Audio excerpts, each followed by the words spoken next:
शुक्रगुजार हैं जो आप आए हमारी बात सुनने के लिए। आपका चैनल का भी हम शुक्रिया करते हैं।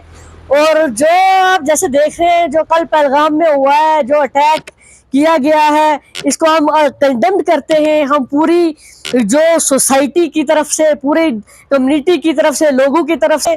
और जो आप जैसे देख रहे हैं, जो कल पहलगाम में हुआ है, जो अटैक किया गया है, इसको हम कंडेम करते हैं। हम पूरी जो सोसाइटी की तरफ से, पूरे कम्युनिटी की तरफ से, लोगों की तरफ से, रीजन्स बिना रिलीजियस को छोड़ के, रीजन्स को छोड़ के हम सब उनके साथ खड़े हैं।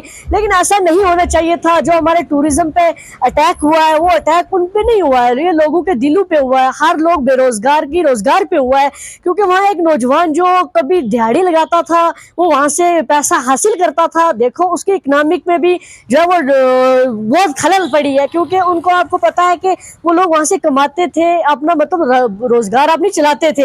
और इस चीज का जो अफेक्टेड है, जो हम मतलब इसको तो एनसी की सरकार को या हम इन चीजों को नहीं ठहरा सकते, क्योंकि जो होम मिनिस्ट्री के पास इस वक्त पावर है, उनको एक्शन लेना चाहिए था। या कहीं ना कहीं से सिक्योरिटी से चूक हुई या फिर किसी और से हुई, ये इस चीज का तो हमें पता नहीं है, वो हमें गवर्नमेंट ऑफ इंडिया ही से पता चलेगा। लेकिन हम इतना चाहते हैं, अगर इस कुर्सी के काबिल अमित शाह जी को यही मैसेज देते हैं, हम अगर नहीं है आप छोड़ दीजिए, क्योंकि अगर आपको इन लोगों के राइट, आपको इनकी फंडामेंटल ड्यूटीज अगर नहीं प्रोटेक्ट हो रही, एक सिटीजन को आप प्रोटेक्ट नहीं कर रहे, क्योंकि एक लड़की वहां से चल के यहाँ आती है हनीमून के लिए, और यहाँ से वो अपने वापस रिटर्न घर अपने हस्बैंड की जो है वो डेड बॉडी लेके जाती है। ये पूरी जम्मू कश्मीर के लिए, हमारे लिए एक सदमे का दिन है। एक ये जो है कि मौकफ ऐसा बन चुका है कि लोग बहुत दुख में, सभी लोग सदमे से गुजर रहे हैं इस वक्त, क्योंकि सब जगह आपने देखा, सोशल मीडिया पे देखा, हर जगह प्रोटेस्ट हो रहे हैं, सब जगह कश्मीर में हुआ है। लेकिन इसके टूरिज्म के साथ हमारे जो था बहुत बड़ा रिलेशन था, क्योंकि जम्मू कश्मीर जो है एक ऐसी खूबसूरत वैली कश्मीर है जिसमें हर तरह से टूरिज्म आता है। वो आउट ऑफ कंट्री भी आता है, वो इंटरनेशनल्स भी होते हैं, नेशनल स्टेट से भी होते हैं, वो बाकी अदर्स जगहों से भी आते हैं। और उसके जो मतलब इनमें इफेक्ट पड़ रहा है बहुत सारा। गवर्नमेंट ऑफ इंडिया को देखना चाहिए, इस चीजों पे एक्शन लेना चाहिए।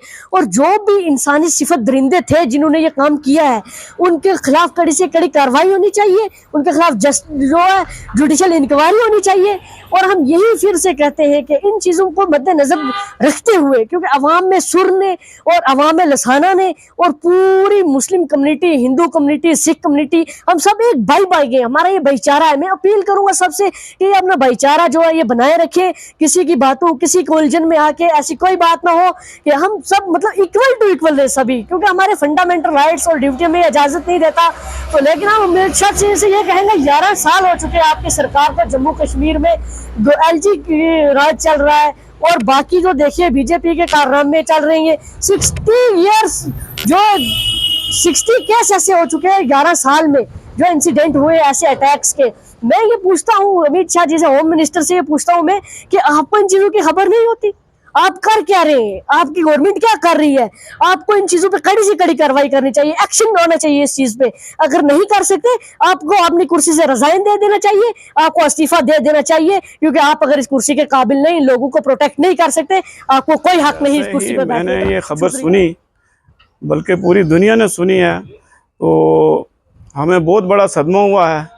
और सुबह हम भी मजदूर आदमी हैं, दुकानदार है, कोई किसी तरह दिहाड़ी लगाते हैं, लेकिन हमें किसी किस्म का दुनिया का कोई रहने का चाह ही नहीं रहा। हमें बहुत दुख हुआ है, बहुत गलत हुआ है, क्योंकि एक इंसान का कत्ल पूरी इंसानियत का कत्ल होता है। तो कोई भी मज़हब ये नहीं कहता कि किसी को बिला वजह मार दिया जाए, जान से मार दिया जाए। तो ये बहुत गलत हुआ है। हर कोई आता है अपनी फैमिली के साथ, यहाँ चक्कर लगाता है, कश्मीर देखने आता है, और हर एक को मतलब यही शौक़ होती है कि हम जन्नत, दुनिया में जो जन्नत है कश्मीर है वो देखें। तो बड़े अफसोस की बात है कि अगर जिसने भी ये किया है बहुत गलत किया है, एक इंसानियत का कत्ल किया है, इसमें कोई मज़हब की बात नहीं है। और जिन्होंने ये ऐसा किया है उनका कोई मज़हब नहीं है, ना वो हिंदू है, ना मुसलमान है, ना सिख है, कोई उसका मज़हब नहीं है। ये बहुत गलत बात है, और हम सब इसका पुरज़ोर मज़म्मत करते हैं। और हम सरकार से अपील करते हैं कि उनकी कड़ी से कड़ी उनको सज़ा दी जाए जिन्होंने ऐसा घिनौनी हरकत की है। बस शुक्रिया।